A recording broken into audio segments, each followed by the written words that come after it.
I'm Wesley Hill. I'm a software developer at Borough CGI. We do 3D models of brochures and cars, and all sorts of other stuff. I do animation as a hobby, and I make open source software on the side on GitHub, and I've been using Go for about 4 years.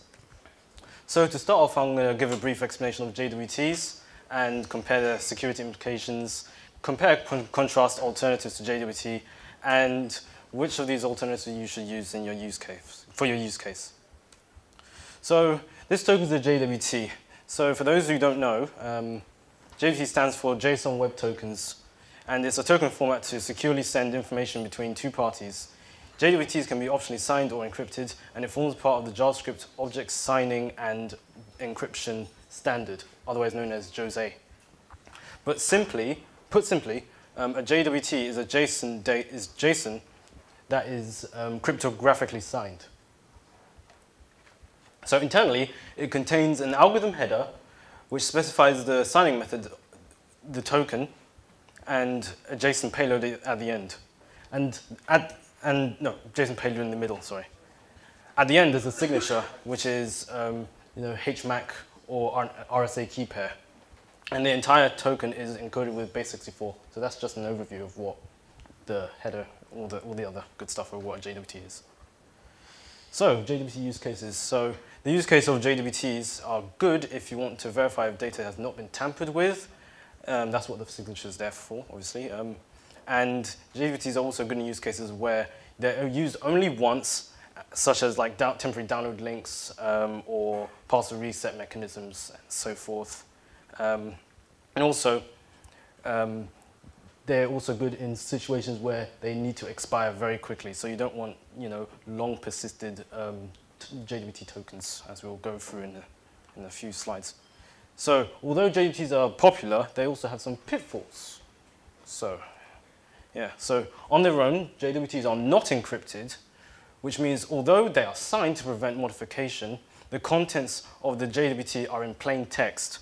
So you can literally just throw a JWT out in the open and just see its contents on JWT.io. I'm pretty sure you've known about it, the playground. So this is why it makes sense to encrypt it with JWE, JavaScript web encryption. But although I don't think that's really common, really. And this is another one. You really cannot invalidate individual JWT tokens. But one could actually build a revocation list, such as Redis cache or Memcache as a blacklist. But these tokens, you would have to add an additional infrastructure, such as a blacklist server, to do that, and you have to manage that. And I don't think that defeats really the purpose of JWTs, since they're some stateless. So a final one is the flaws in the JWT standard itself, it's JWT. And the infamous one is algorithm header agility. So that basically just means that you're just giving the developer the choice to choose the cipher algorithm. And this is very easy to misuse and is very error prone. So for example, the client sends one algorithm, but the server accepts a different cipher algorithm. And by doing this leads to token forgery. And what's more, in JWT, is that in the JWT standard, you can actually specify none header in the standard. So that's actually in the standard. So I don't really get the use case for this, and it really does not make any sense to me. But if you really want a comprehensive list of the pitfalls of JWT, I recommend at Cyphercoder Scott Arzewski's blog post on that, on JWT. So there's also other things that JWT is wrong with, such as sessions. But I'm not going to go over this because I'm going to go on the cryptography side of it. So these are the alternatives to JWT that mitigates its drawbacks. So there are PASETO, Branca, and a really interesting one, Macaroons. So PASETO is one viable secure alternative to JWT, and it was made by Scott Arzewski, the one who made that blog post. And the key difference to JWT is that PASETO focuses on versioned protocols over algorithm agility. So that means that the algorithm is the subsuite is carefully selected for protocols of, so two protocols of PASETO. So PASETO has two versions, V1 and V2.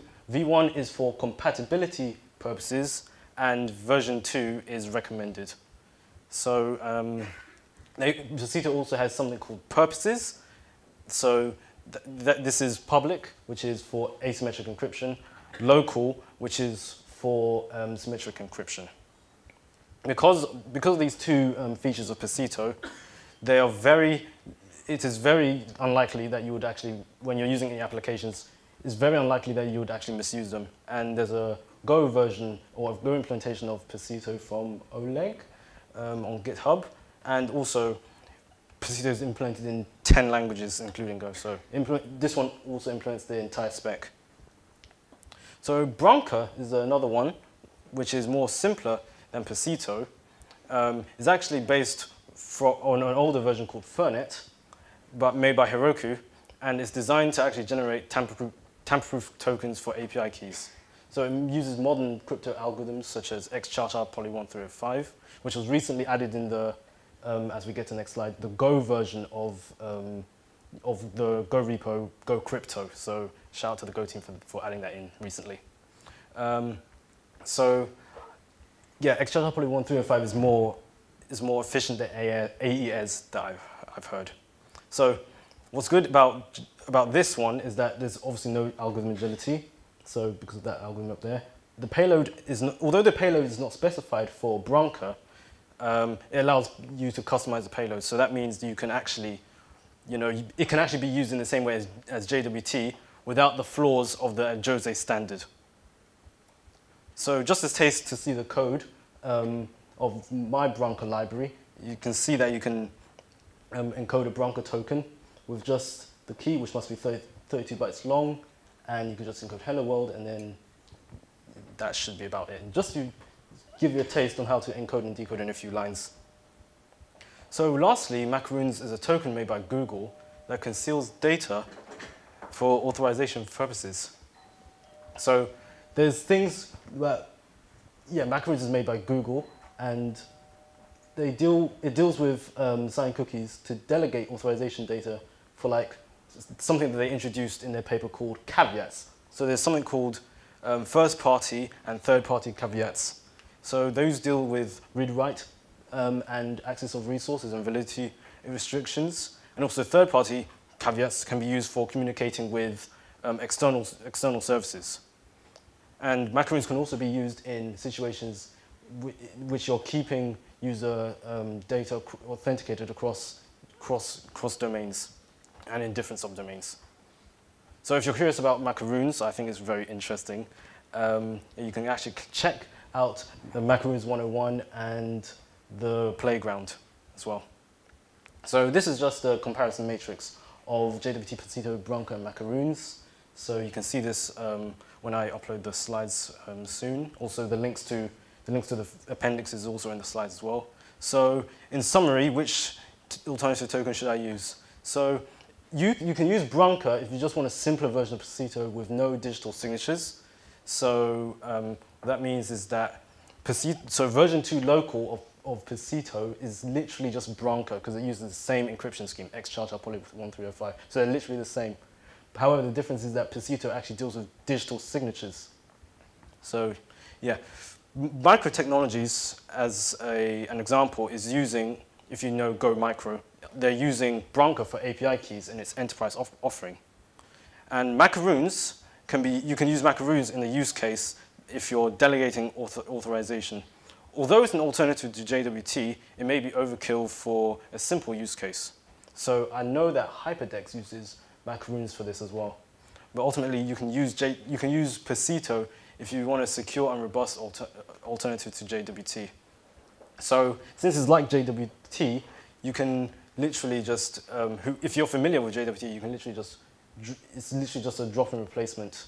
And since its version protocols are designed to be safer than JWT, it's unlikely that you would actually use it insecurely. So yeah, I've got about 30 seconds, so yeah, any questions?